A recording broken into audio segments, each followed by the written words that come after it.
Welcome to Not Milk Never Milk. Subscribe if you're lactose intolerant. You begin by getting the essentials ready. Sign into Genmoji and pick a project folder so outputs stay organized. Once done, gather one or two reference images or concise keywords that describe the mood and elements you want.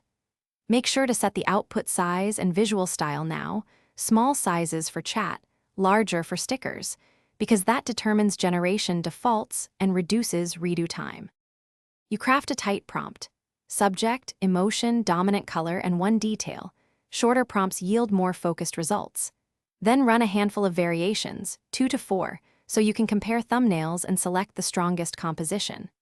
Once you pick one, use Genmoji's editor to adjust crop, remove background, tweak contrast, and simplify shapes so the icon reads clearly at small sizes.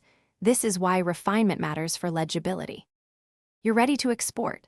Save PNG or SVG and include multiple scales like 1x, 2x, 3x for different platforms. Once exported, test the emoji inside a chat or mockup to confirm readability. Make sure details remain visible at actual size and adjust line weight if elements blur together. If the result looks noisy, simplify your prompt and emphasize bold shapes or higher contrast. Then regenerate.